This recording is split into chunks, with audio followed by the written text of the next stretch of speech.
আওয়ামী লীগ, ছাত্রলীগ, যুবলীগ কিভাবে 16 জুলাই আবু সাইদ ভাইকে হত্যা করেছে, কিন্তু এখনো তাদের গ্রেফতার করা হয়নি। বিচার চাই, বিচার চাই, বিচার চাই, অ্যাকশন, আমার ভাই কবরে, খুনি কেন বাহিরে, আমার ভাই কবরে, খুনি কেন বাহিরে।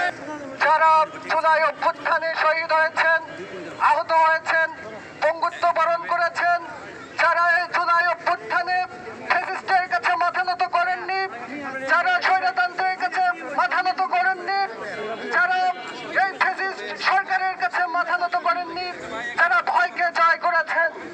কিন্তু আমরা দেখতে পাচ্ছি অভ্যুত্থানের 5 মাস পার হয়ে গেল, যারা আবু সাইদ হত্যাকাণ্ডের সাথে জড়িত ছিল তাদেরকে বিচারের আওতায় নিয়ে আসা হয়নি। আমরা দেখেছি যে বিশ্ববিদ্যালয় প্রশাসন কর্তৃক 2টি মামলা দায়ের করা হয়েছিল। 81 জন এই মামলায় থাকলেও এবং এর মধ্যে 71 জন কুলাঙ্গার ছাত্রলীগের সন্ত্রাসীরা আছেন এবং 7 জন কর্মকর্তা কর্মচারী আছে।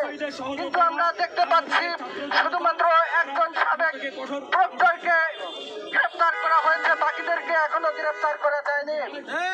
বাংলাদেশের নিষিদ্ধ ঘোষিত সন্ত্রাসী ছাত্রলীগের তারা ক্যাম্পাসগুলোতে হত্যা, লুণ্ঠন, চাঁদাবাজি, দখলবাজি এবং ধর্ষণ করে ক্যাম্পাসগুলোতে তারা সেঞ্চুরি করে মিষ্টি বিতরণ পর্যন্ত করেছিল।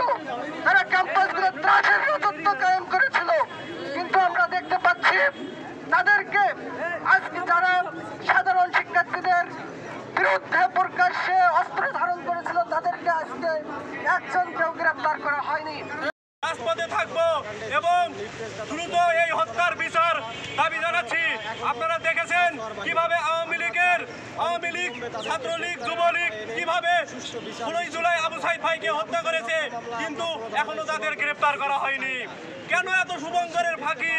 আমরা ছাত্র জনতার দাবি জানাচ্ছি দ্রুত এই আসামিদেরকে গ্রেফতার করে তাদের শাস্তির ব্যবস্থা করা হোক।